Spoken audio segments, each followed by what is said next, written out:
నమస్తే welcome to our channel. ప్రస్తుతం మనతో పాటు ఉన్నారు vegetable therapist sun spiritual society founder Vikramaditya గారు. సార్తో మాట్లాడి ఈరోజు మరికొన్ని విషయాలు అడిగి తెలుసుకుందాం. నమస్తే సార్.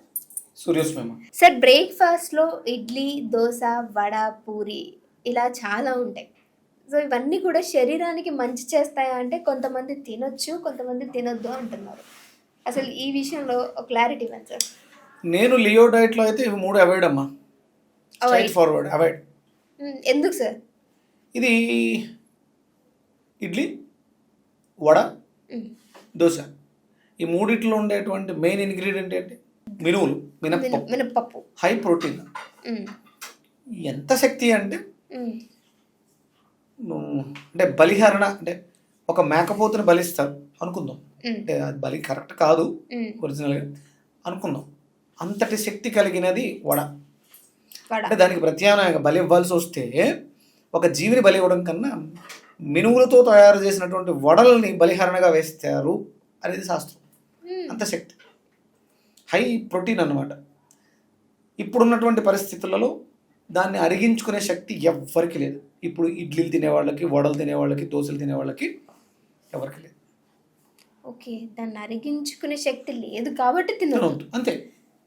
ఎందుకంటే నీకు అంత పని లేదమ్మా. నువ్వు శుభ్రంగా 2 వడలు తిని లోపలికి వచ్చి కూర్చుని 4-5 వీడియోలు చేసి మధ్యాహ్నం భోజనం చేసి మళ్ళీ సాయంత్రం ఇంటికి వెళ్ళిన తర్వాత ఏదో టిఫిన్ చేసి మళ్ళీ టిఫినే తింటావు, ఏదో దోశ ఇడ్లీ తింటావు.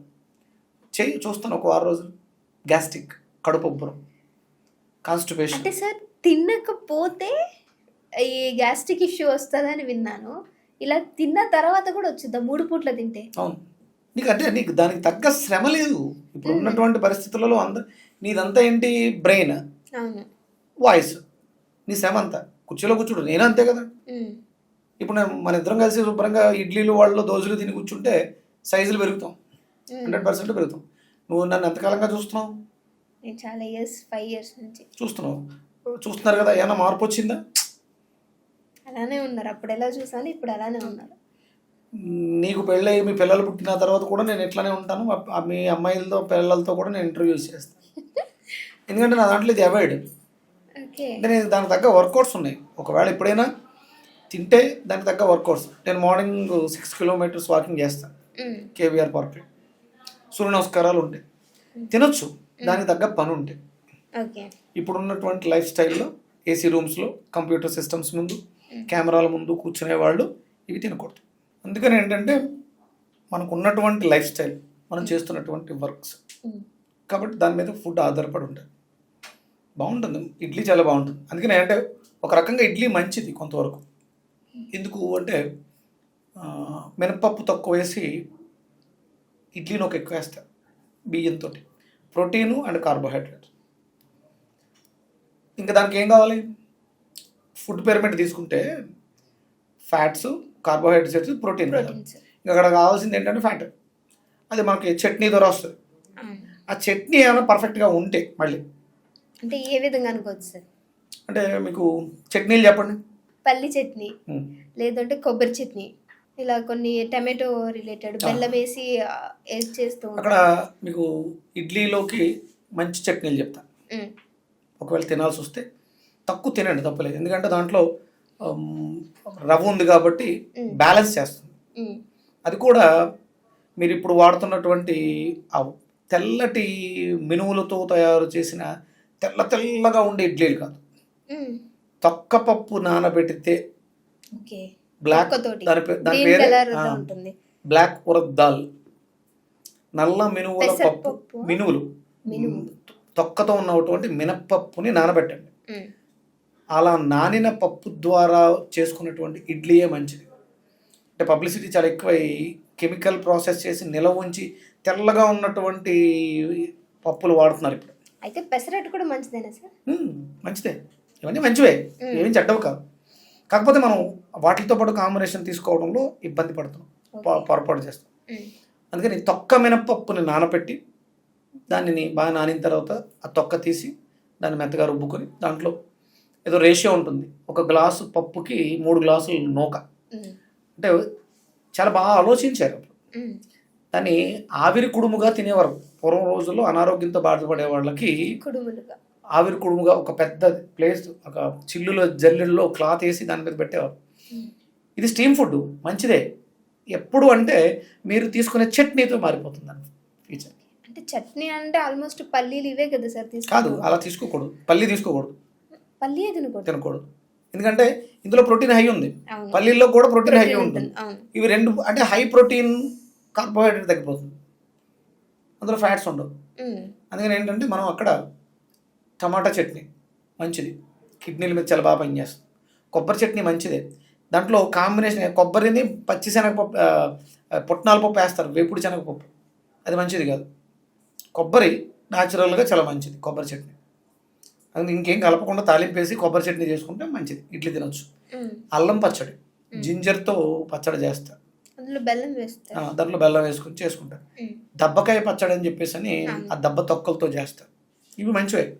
మీరు వేసేటువంటి శనగపప్పు, పుట్నాల పప్పు, కొబ్బరి పుట్నాలు, వేరుశనగ గుళ్ళు చట్నీ వల్ల మీకు గ్యాస్ట్రిక్, మీరు ఇడ్లీ తిన్న వెంటనే మీకు తిన్న తర్వాత మధ్యాహ్నం లంచ్ లోపు గ్యాస్ట్రిక్స్ వస్తున్నాయి. ఇప్పుడు ఇది వరకు లేవు, ఇప్పుడు వస్తున్నాయి. కొత్తిమీర, పుదీనా మంచిది చట్నీకి. ఇలాంటి చట్నీలతో తక్కువగా మీకు ఉన్నటువంటి పనిని బట్టి తక్కువగా 1-2 ఇడ్లీ తినడం ఎలాంటి తప్పు లేదు. నేను చిన్నప్పుడు అంటే ఇంత అవేర్నెస్ లేదు, నేను చిన్నప్పుడు ఇంచుమించు 5-6 ఇడ్లీలు తినేవాడిని. అంటే దానికి తగ్గ మాకు ఎప్పుడూ కూడా మా నాన్నగారు బాగా ఇష్టం, పుదీనా చట్నీ బాగా ఇష్టం, అల్లం చట్నీ బాగా ఇష్టం, ఇవే ఉంటాయి. ఎందుకంటే దీనివల్ల వచ్చే సైడ్ ఎఫెక్ట్ ఏదైతే ఎసిడిక్, బ్లోటింగ్, అల్సర్స్ ఉన్నాయో అది అల్లం తీసేస్తుంది. కొబ్బరి ఇండైజేషన్ ప్రాబ్లం తగ్గిస్తుంది. ఆ కొబ్బరి చట్నీ చేసే ప్రాసెస్లో ఏదైతే ఆవాలు వేస్తారు, దాంట్లో జీలకర్ర వేస్తారు కదా, దీనివల్ల అది మారుతుంది.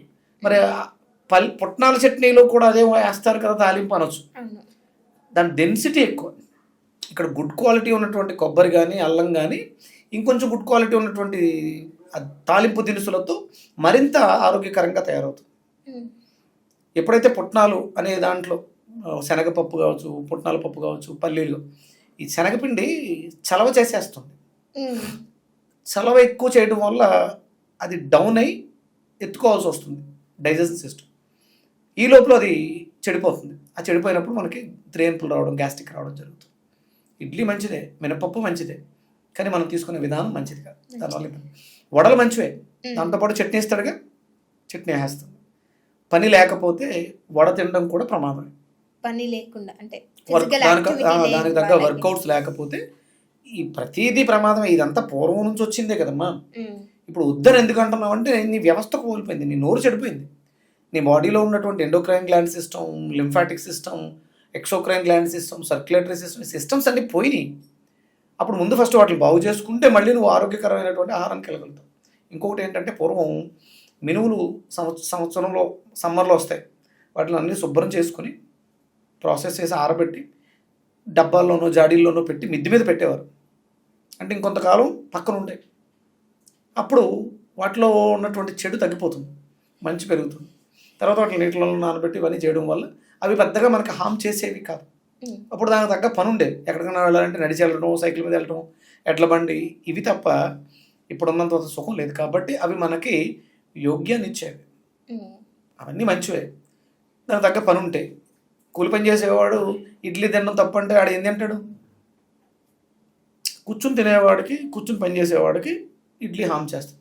వాడికి అవసరం, వాడు గుణపం వేయాలి, కొయ్యి తవ్వాలి, మట్టి తీయాలి. కాబట్టి ఆ శ్రమ పడే వాళ్ళకి అవి అవసరం. అవి కొంచెం తక్కువగా కూడా దొరుకుతాయి, బలాన్ని కూడా ఇస్తాయి, కాబట్టి అవి తినొచ్చు.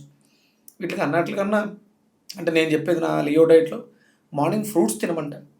మార్నింగ్ ఫ్రూట్స్ మన body after long time gap తర్వాత ఎత్తుకుంటుంది. కాబట్టి ఎసిడిక్ నేచర్ ఉన్నవి ఇవ్వకుండా బాడీని ఆల్కలైన్ చేసే పదార్థాలు ఎక్కువ ఇవ్వమంటారు. అందుకని ఫ్రూట్ జ్యూసెస్, వెజిటబుల్స్ ఎక్కువ వాడమంటారు. Okay sir, thank you so much sir. Surya's.